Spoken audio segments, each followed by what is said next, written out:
Hello दोस्तों, स्वागत है हमारे यूट्यूब चैनल लर्न समथिंग में। आज की इस वीडियो में हम करने आए चैप्टर नंबर 7 जो कि यूनिट 3 का लास्ट चैप्टर है और इसका नाम है स्टैटिस्टिकल डिसीजन थ्योरी। तो चलिए आइए देखते हैं।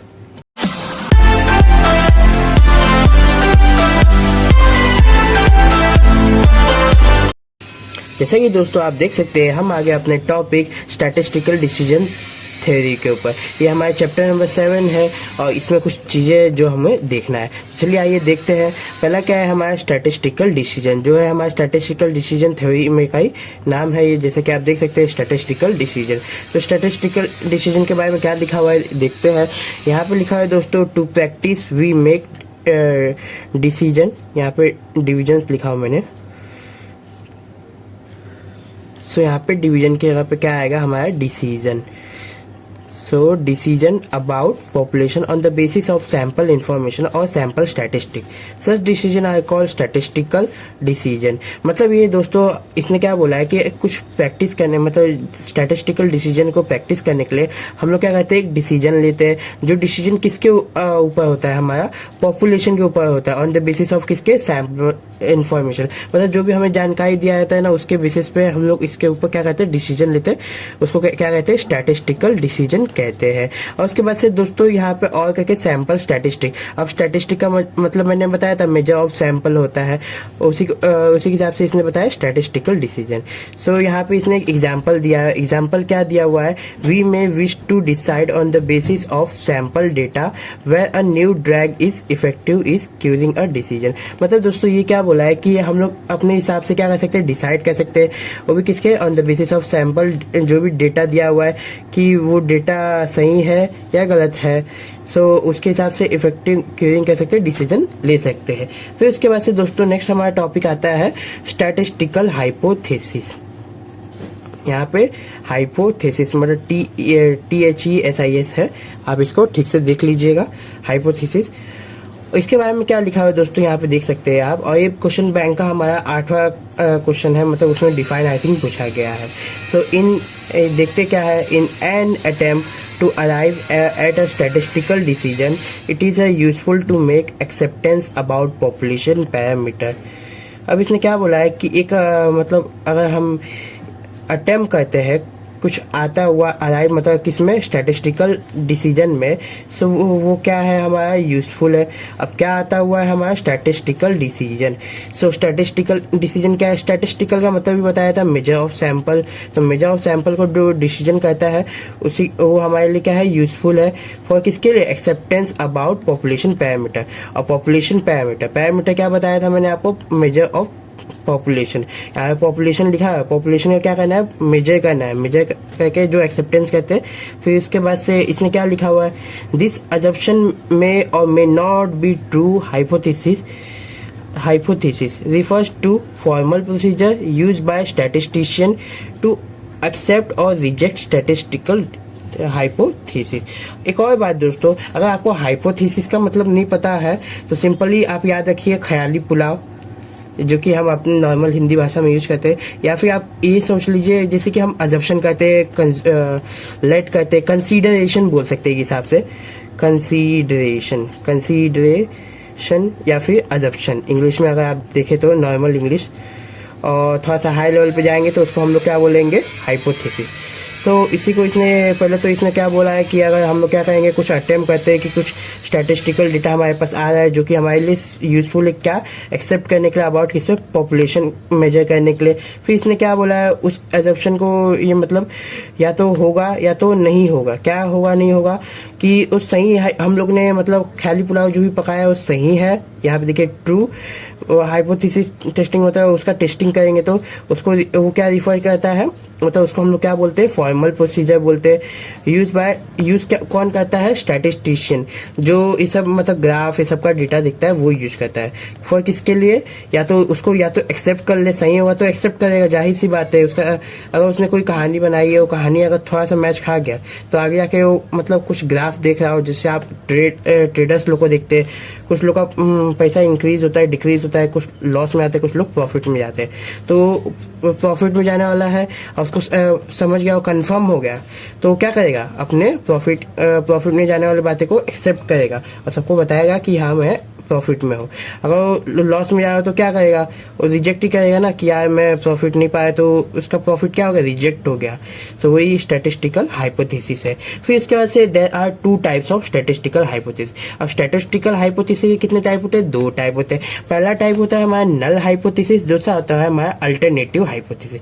फिर उसके बाद से दोस्तों नल हाइपोथेसिस को हम लोग कैसे दिखाते हैं, एच लिखते हैं, फिर इसके नीचे छोटू सा जीरो लगा देते हैं, इसको बोलते हैं नल हाइपोथेसिस। और उसके बाद से अल्टरनेटिव हाइपोथेसिस को हम लोग कैसे लिखते हैं, कुछ लोग H1 लिखते हैं, कुछ लोग HA लिखते हैं। तो आप दोनों दिखा सकते हैं, दोनों और सही है, कोई गलत नहीं है। फिर उसके बाद से देखते हैं नल हाइपोथेसिस के बारे में। नल हाइपोथेसिस होता क्या है, null hypothesis is the assumption which we wish to test and whose validity is tested for possible rejection on the basis of sample information. मतलब दोस्तों ये क्या है, इसने डायरेक्टली बोला है कि नल हाइपोथेसिस क्या है, एक अजम्पशन है। अब हाइपोथेसिस का मतलब ही बताया था मैंने आपको, ख्याली पुलाव समझ लीजिए। सो इसने डायरेक्टली बताया कि नल हाइपोथेसिस एक अपना अजम्पशन रहेगा शुरुआत करने में ही। फिर उसके बाद से वो हम लोग क्या करेंगे, उसको टेस्ट करेंगे कि वो उसकी वैलिडिटी टेस्ट करने के बाद से उस पॉसिबल है रिजेक्ट होने के लिए या फिर उस एक्सेप्ट होने के लिए। सो उसी के बेस, किसके बेस पे, सैंपल इन्फॉर्मेशन के। फिर उसके बाद से इसने भी बताया कि उसको किससे डिनोट करते हैं, H0 से डिनोट करते हैं। मतलब ये दोस्तों सिंपल सा H0 से तो इसको डिनोट करते ही है। बट नल हाइपोथेसिस अगर हम कोई सम सॉल्व करेंगे, इसका आने वाले सम्स होंगे जो मैं आपको आगे दिखाऊंगा। सो उसको सॉल्व करने के लिए पहले हम मान लेते हैं इसलिए कि वो हो सकता है। सो उसको बोलते हैं नल हाइपोथेसिस, मतलब एक पॉजिटिव वे में, ख्याली बुलाओ। फिर इसके बाद से अपना क्या है, अल्टरनेटिव हाइपोथेसिस। जब हम लोग इसको मान लेंगे कि H0 मतलब हमारा काम सफल होगा, तो H1 इसको मतलब मैंने आपको बताया था स्टार्टिंग में, या फिर इसको HA करके दिखा सकते हैं। सो ये उसका उल्टा होगा, हम मानेंगे कि नहीं होगा। सो दोनों कंडीशन देखेंगे कौन सा आगे हमारा मैच करता है, फिर उसके बाद से उसको एक्सेप्ट और रिजेक्ट करेंगे। अगर H0 का मैच किया तो हम लोग H0 एक्सेप्ट करेंगे कि नल हाइपोथेसिस हमारा सही है, तो हमारा कंडीशन मैच करेगा। नहीं तो हमारा H1 मतलब वो गलत है, तो हमारा अल्टरनेटिव हाइपोथेसिस। अब अल्टरनेटिव हाइपोथेसिस के बारे में और देखते हैं क्या है। The alternative hypothesis is the hypothesis which differ from the null hypothesis. Simple सी बात है दोस्तों, एक अगर पॉजिटिव है एक नेगेटिव, तो दोनों एक दूसरे से डिफर ही होगा ना। अब मैंने आपको स्टार्टिंग में ही बोला कि ये एक्सेप्ट अगर हम लोग कर दे तो ये जाहिर सी बात है रिजेक्ट करेंगे, क्योंकि दोनों उल्टी बात है, एक प्रॉफिट एक लॉस है, समझ लीजिए ऐसा कुछ। फिर इसके बाद से इट इज नॉट टेस्टेड, इसको टेस्ट नहीं किया जाता है। हम लोग टेस्ट हमेशा पहले किसको कहते हैं, नल हाइपोथेसिस। जो अगर ये इसका कंडीशन मैच नहीं खाता तब जाके ये एक्सेप्ट हो जाता है। और इसको इसने भी लिखा है डिनोटेड बाय H1 और HA से। फिर उसके बाद से it is acceptance depends on the rejection of null hypothesis. जाहिर सी बात है दोस्तों, अगर हमारा नल हाइपोथेसिस एक्सेप्ट नहीं होगा तो हमारा कौन एक्सेप्ट होगा, दूसरा वाला, जो कि हमारा क्या, अल्टरनेटिव हाइपोथेसिस। फिर उसके बाद से दोस्तों यहाँ पे इसका एग्जाम्पल दिया हुआ है। क्या एग्जाम्पल है, psychologist who wish to test whether or not a certain clan of people have mean IQ higher than 100। मतलब इसने सिंपल सी बात बोला है दोस्तों कि एक साइकोलॉजिस्ट है जो जिसकी इच्छा है क्या जानने की, कि वो टेस्ट करता है कि वहाँ के लोग क्या है, मतलब है whether a certain clan of people have IQ higher than 100। मतलब कुछ पीपल, मतलब कुछ लोग हैं जो हायर देन 100 IQ के हैं, और कुछ है जो नहीं है, क्योंकि यहाँ पे नॉट भी लिखा हुआ और करके लिखा हुआ ना। तो एक बार सेंटेंस को वेदर के साथ पढ़ना होगा, एक बार नॉट के साथ पढ़ना होगा। फिर उसके बाद से यहाँ पे देन करके लिखा है।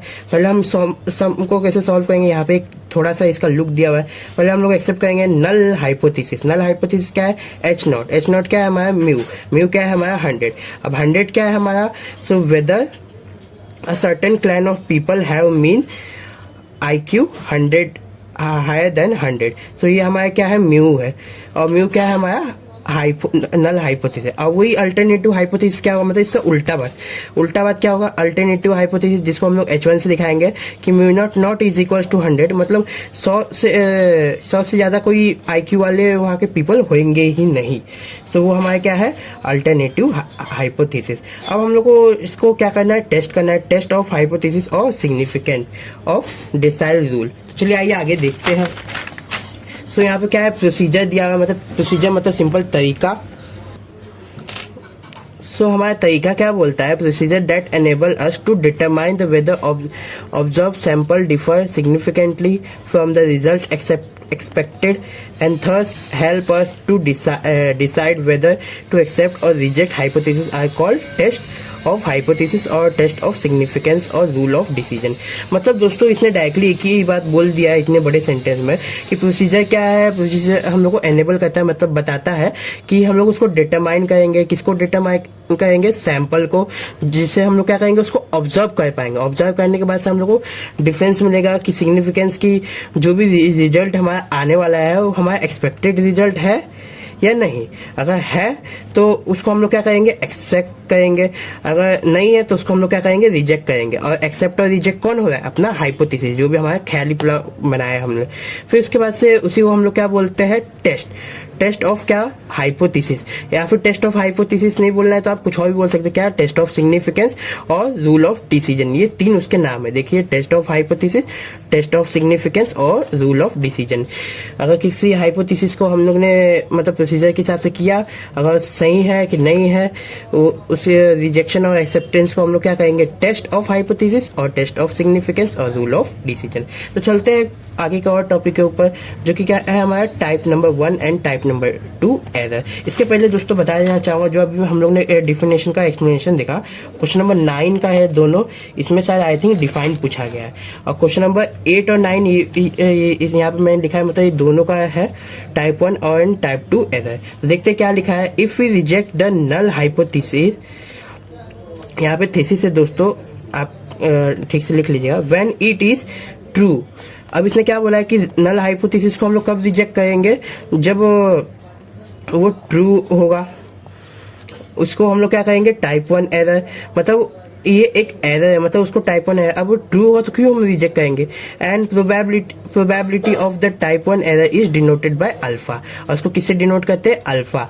फिर इसके बाद से दोस्तों अल्फा का क्या है? Alpha is equal to P type 1 error. और उसको हम लोग क्या कहेंगे? वो होगा इट इज लेस रिस्की। वो कम रिस्की होगा, मतलब इसके ऊपर ज्यादा रिस्क नहीं होगा। टाइप 2 एरर क्या बोलता है हमारा? If we accept the null hypothesis, मतलब अगर हम लोग नल हाइपोथेसिस एक्सेप्ट करते हैं, when it is false, it's called the type 2 error. अब यहाँ पे भी वही लिखा है, यहाँ पे भी घुमा फिरा कर वही बात लिखा है, बस यहाँ पे ट्रू था तो इसको हम लोग ने क्या किया? रिजेक्ट किया। यहाँ पे फॉल्स था तो इसको रिजेक्ट किया।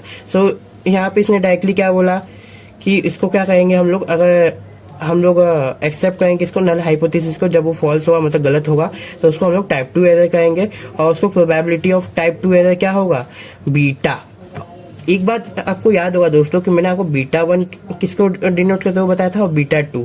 बीटा 1 बेसिकली हमारा वहां पे चल जाता है स्क्यूनेस मेजर ऑफ स्क्यूनेस में। मेजर ऑफ स्क्यूनेस में कौन था? अपना कोएफिशिएंट ऑफ स्क्यूनेस, जिसको हम लोग ने CSK करके नाम दिया था, वो भी बेस्ड ऑन मूवमेंट पे। और कर्टोसिस को हम लोग किससे डिनोट करते हैं? बीटा 2 से।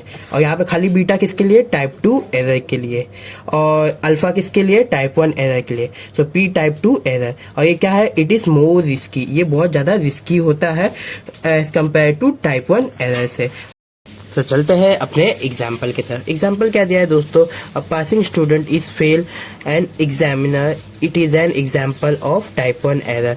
तो टाइप 1 एरर का इसने क्या बोला है कि एक पासिंग स्टूडेंट है जो क्या हो गया? फेल हो गया। किससे फेल हुआ? बाय एन, एक एग्जामिनर से। सो वो क्या है? एक अपना टाइप 1 एरर है। टाइप 1 एरर मतलब एक गलती है, मिस्टेक है, और वो भी किसमें? मीन में। और ये क्या है? लेस रिस्की है। फिर इसके इसने क्या बोला? Less risky. अब लेस रिस्की क्यों है? क्योंकि कोई पास हो रहा बच्चा है जिसको फेल क्या है? एग्जामिनर है, तो कोई उतना देखेगा नहीं। बट यहाँ पे क्या है? A failing student is passes by an examiner, it is an sample of type 2 error. अब इसने डायरेक्टली क्या बोला है कि एक फेलिंग स्टूडेंट है जो पास किया है किसने? एग्जामिनर ने। सो क्या है? अपना टाइप 2 एक सैंपल है जो किसका है? टाइप 2 एरर का। और क्या है? More risky. अब जाहिर सी बात है दोस्तों, कोई फेल हो रहा हुआ स्टूडेंट है, उसको किसी ने एकदम से पास कर दिया, तो क्या हो गया? अपना टाइप 2 एरर। अब चलते हैं level of significance. Level of significance से पहले दोस्तों मैंने आपको बताया था कॉन्फिडेंस इंटरवल। आपको अच्छे से याद होगा, लास्ट के अगर मेरी वीडियो आपने देखा होगा। दोनों क्या है? एक दूसरे के अपोजिट वर्ड्स है। कॉन्फिडेंस इंटरवल क्या होता है कि हम कितना परसेंट मतलब कुछ काम कर रहे हैं, कितना परसेंट होने के चांसेस है, मतलब पॉजिटिव में। और वही नहीं होने के चांसेस को हम लोग क्या बोलते हैं? Level of significance. मतलब एक तरफ से अगर आप शेयर मार्केटिंग खेलते हो, शेयर मार्केटिंग के बारे में आपको नॉलेज होगा, तो वहाँ पे जो लॉसेस होगा एक हिसाब से उसको लेवल ऑफ सिग्निफिकेंस बोल सकते हैं। और जो प्रॉफिट होगा उसको कॉन्फिडेंस इंटरवल्स बोल सकते हैं। इसमें बेसिकली आ जाता है 99% और एक होता है अपना 95%। ये दोनों में हमारा बेसिकली दिखाया जाता है कॉन्फिडेंस ऑफ इंटरवल्स। और इसमें से अगर 100 है हमारा, तो 100 में से हम लोग 99 माइनस करते हैं, सो हमारा कितना बचे 1%। मतलब दोनों परसेंट में ले लीजिएगा, मैंने परसेंट 1000 दिखाया नहीं। सो जो ये हमारा 1% और 5% है 95% के हिसाब से, ये हमारा क्या है लेवल ऑफ सिग्निफिकेंस, मतलब लॉस होने के चांसेस है। फिर उसके बाद से इसके बारे में और क्या लिखा है वो देखते हैं। Level of significance is a maximum probability of rejecting, मतलब ये क्या है, ज़्यादातर मैक्सिमम प्रोबेबिलिटी ऑफ रिजेक्टिंग है the null hypothesis when it is true. अगर आप एक बात बताइए दोस्तों, अगर आप कोई काम कर रहे हो 99% सक्सेस हुआ है और 1% खाली फेल हुआ है, तो आप एक कम अमाउंट है ना, जैसे चावल का 1 किलो का हम लोग ने चावल लिया, उसमें से एक दाना अगर हम लोग रिजेक्ट भी कर दे तो मायने रखता है क्या? नहीं। तो इसलिए यहाँ पे इसने डायरेक्टली क्या बोला है कि नल हाइपोथेसिस रिजेक्ट होता है। सो वो क्या है व्हेन इट इज ट्रू। अगर वो सही होगा तो नल हाइपोथेसिस रिजेक्ट होगा, मतलब आप 1 किलो चावल ले रहे हैं, आपको 1 किलो चावल मिल रहा है, उसमें से एक दाना गिर भी गया तो भी आपको कोई प्रॉब्लम है क्या? नहीं। सो वही क्या है हमारा लेवल ऑफ सिग्निफिकेंस एक हिसाब से। फिर उसके बाद क्या है, इट इज ट्रू है, it is express as a percent. इसको कैसे एक्सप्रेस किया जाए बताया जाता है परसेंट के हिसाब से। And it is denoted by alpha, और इसको किससे डिनोट किया जाता है? लेवल ऑफ सिग्निफिकेंस को अल्फा से। अब एक और एग्जांपल दिया हुआ है, क्या है example? 5% level of significance is implied, मतलब इम्प्लाइड मतलब उसके ऊपर लगाया गया that there are about chances is 100 of rejecting, मतलब 100 ऑफ रिजेक्टिंग में से 5% सिग्निफिकेंस हमारा लगाया गया है। तो द नल हाइपोथेसिस क्या होगा? H0 होगा व्हेन इट इज ट्रू, और in other word we are about 95%। अगर सही होगा, जिसको हम लोग H0 दिखाया है, वो सही हो सकता है। और दूसरे वर्ड में कहा जाए तो उसको हम लोग क्या बोल सकते हैं कि 95% कॉन्फिडेंस है that will be make a correct decision, जो हमारा करेक्ट डिसीजन बताता है। और बेसिकली दोस्तों लेवल ऑफ सिग्निफिकेंस और कॉन्फिडेंस इंटरवल को मिला के हमारा 100% बनता है जो भी हमारा काम होता है। हर एक काम के चांसेस मतलब होने के ना होने के उसमें मतलब इक्वली बोलो या फिर रैंडमली डिस्ट्रीब्यूट रहते। अब 99% और 1% कैसे रैंडमली डिस्ट्रीब्यूट है, वैसे ही। फिर उसके बाद से दोस्तों यहाँ पे इसने क्या बोला है, mu is equal to 60%। Mu क्या है हमारा? नल हाइपोथेसिस, जिसको हम H0 से दिखाते हैं, और ऑलवेज क्या होगा हमारा? इक्वल में होगा। देखिए स्टार्टिंग में हम लोग क्या करते हैं, उसको अजम्पशन में लेते हैं ना, इसलिए। फिर इसके बाद से म्यू नॉट क्या होगा? जो नॉट इक्वल टू 60%। जब एक इक्वल है तो एक नॉट इक्वल है, हम लोग को दूसरा मतलब नॉट इक्वल ही दिखाना पड़ेगा, जिसको हम लोग क्या बोलते हैं बेसिकली हमारा अल्टरनेट हाइपोथेसिस। और उसके बाद से हम लोग जेड टेस्ट क्या है हमारा? लार्ज है, और स्मॉल में हमारा क्या है? टी टेस्ट आता है। फिर उसके बाद से इसका स्टेप्स इन हाइपोथेसिस, मतलब कोई सम सॉल्व करेंगे तो इसको कैसे सॉल्व करेंगे। स्टेप नंबर 1 क्या है? Frame hypothesis. पहले हम लोग को अजम्पशन करना होगा कि हम हाइपोथेसिस ले रहे हैं। फिर स्टेप 2 क्या है हमारा कि right level of significance. Level of significance जैसे कि हमें अगर वहाँ पे दिया रहेगा तो हम लोग को वो दिया हुआ ही यूज करना है, नहीं दिया है तो हमें हमेशा क्या चूज करना है अपने मन से 5% जब वो नहीं दिया हो, क्योंकि बहुत सारे क्वेश्चन ऐसे होते हैं जिसमें दिया होता है और जो नहीं दिया होता है उसमें हम लोग को लेवल ऑफ सिग्निफिकेंस खुद से निकालना होता है। आप सम करेंगे तो आपको एकदम अच्छे से अंडरस्टैंड होगा। अगर आपको यहाँ पे नहीं समझ आया तो टेंशन लेने की बात नहीं है, ये थ्योरी पार्ट है, इसको खाली हम लोग को अंडरस्टैंडिंग लेवल पे देखना है, क्योंकि ये थोड़ा समझा और आगे सम देखेंगे तो अच्छे से समझेगा। स्टेप नंबर 3 क्या है? Right decision criteria. अब डिसीजन क्राइटेरिया क्या होता है दोस्तों कि हम लोग को वैल्यू रहता है जेड टेबल में से टी टेबल में से निकालते हैं, फिर इसमें से कंपेयर करते हैं। देखिए मैंने बीच में ग्रेटर देन का साइन डाला है। सो अगर कैलकुलेटेड वैल्यू टेबल वैल्यू से ज्यादा है तो हम लोग क्या करेंगे? रिजेक्ट करेंगे नल हाइपोथेसिस। मतलब वहाँ पे उसने मान लिया मतलब इक्वल टू हुआ तो, इक्वल नहीं मतलब ज्यादा ही हुआ तो। फिर उसके बाद से हमारा क्या है? Step number 4 calculate value. अब कैलकुलेट क्या क्या करेंगे हम लोग? जेड करेंगे, जेड टेस्ट में जेड करेंगे, टी टेस्ट में टी करेंगे। ये एक्स स्क्वायर क्या है हमारा? काई टेस्ट। इसको बेसिकली ऐसे चाय के जैसे दिखाते हैं, इसका नाम चाय है दोस्तों। और एफ मतलब फ्रीक्वेंसी डिस्ट्रीब्यूशन टेबल वैसे दिखेंगे हम लोग। फिर इसके बाद से दोस्तों जेड क्या है हमेशा हम लोग को याद करना पड़ेगा। एक होता है 95% के लिए और एक होता है 99% जो कि हमारा आपको मैंने पहले बताया था 1.96 और 2.58 और आगे एक और वैल्यू आपको देखने मिल सकता है। फिर इसके ऐसे दोस्तों जो टी है हमारा, ये क्या है, चाय है, चाय बोलते कुछ लोग काई बोलते हैं, आपके ऊपर आप क्या बोल सकते हो। और ये फ्रीक्वेंसी है, इसको हम लोग को क्या करना था, हमेशा टेबल में से निकालना है था, और ये क्या है, यूनिटी है, मतलब इसके वैल्यू ज़्यादातर 1 में आ जाती है। फिर इसके ऐसे स्टेप नंबर 5 क्या है, जैसे सम सॉल्व हो जाए, हमें वैल्यू मिल जाए, हमें क्या करना था, कंक्लूजन लिखना था, इसलिए यहाँ पे लिखा है राइट कंक्लूजन, जैसे कि give reason, therefore, since, because, क्यों ऐसा हुआ, ऐसा लगा के। फिर इसके बाद से दोस्तों ये तो था हमारा क्या, स्टेप्स इन हाइपोथेसिस। फिर उसके बाद से दोस्तों देखते हैं हमारा क्या, steps in hypothesis test. For large sample test n is greater than 30, equal to greater नहीं है, या तो इक्वल है 30 आएगा या तो उससे ज्यादा बड़ा नंबर आएगा। तो हमारा क्या होगा, first hypothesis testing for population for mean के लिए क्या होगा, z is equal to x by minus mu divide by n, और एन ये हमारा स्टैंडर्ड डेविएशन जिसको हम लोग रो से डिनोट करते हैं, divide by under root of n। अब हमारा एक्स बाय क्या है, हमारा सैंपल मीन, म्यू क्या है, पॉपुलेशन मीन, और ये हमारा रो का साइन क्या डिनोट का है, स्टैंडर्ड डेविएशन, और n क्या है, सैंपल ऑफ साइज, मतलब कितने लोग हैं। सो आगे बढ़ते हैं, यहाँ पे भी वही चीज दिया हुआ है दोस्तों, बट जो हम लोग ने ये अलग किया, ये किसके लिए था, 1 पॉपुलेशन है, मतलब कोई सिंगल चीज के बारे में बात कर रहा हो। अब कोई 2 चीज के बारे में कंपेयर कर रहा हो जिसको 2 पॉपुलेशन बोलते हैं, तो हमारा फॉर्मूला है z is equal to x1 by minus x2 by divided by under root of standard deviation का square, first standard deviation divide by first population plus second standard deviation का square divide by second population, और ये क्या, ये सब किसमें, under root में। अब क्या है, test for population proportion. 2 type के पॉपुलेशन प्रपोर्शन होते हैं दोस्तों। 1 पॉपुलेशन में क्या होता है, z is equal to capital P और माइनस स्मॉल p, और under root of small p into small q divide by n, और यहाँ पे क्या है, 2 टेल के लिए z is equal to P1 minus P2। वो किसके लिए था, पॉपुलेशन प्रपोर्शन फॉर मीन के लिए था दोस्तों, ये किसके लिए, पॉपुलेशन प्रपोर्शन के लिए खाली। उसके इसके इसमें 1 टेल का भी हम लोग ने देखा, 1 पॉपुलेशन का, और इसमें भी 2 चीज के बीच में कंपेरिजन आएगा।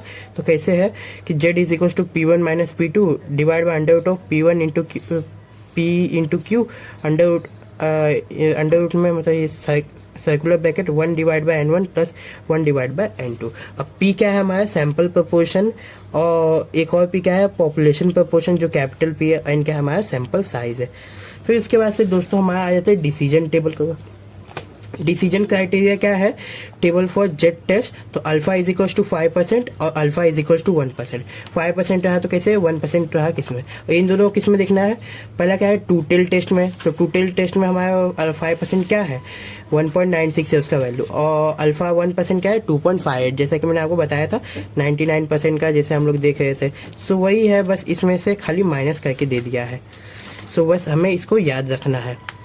और 1 टेल टेस्ट में देखेंगे, डायरेक्टली इसका क्या होगा, ग्रेटर देन स्मॉलर देन की साइन आएगी, और मतलब बड़ा छोटा करके बताएगा, तो वहाँ पे हम लोग को अल्फा 5% अगर दिया है तो हम लोग को 1.64 लेना है, और 1% दिया हुआ है तो हमें 2.33 लेना है, और स्मॉलर देन रहेगा तो -1.64, मतलब वही वैल्यू बस माइनस लगा देना है। इससे रिलेटेड सम दोस्तों हम लोग नेक्स्ट वीडियो में देखते हैं। तब तक के लिए अगर वीडियो आपको अच्छा लगा हो, आप यहाँ तक पहुंचे हो, तो वीडियो को एक लाइक कर दीजिए, चैनल पे नए हैं तो चैनल को सब्सक्राइब कीजिए। तब तक मिलते हैं नेक्स्ट वीडियो में, bye bye, see you soon, have a good day दोस्तों।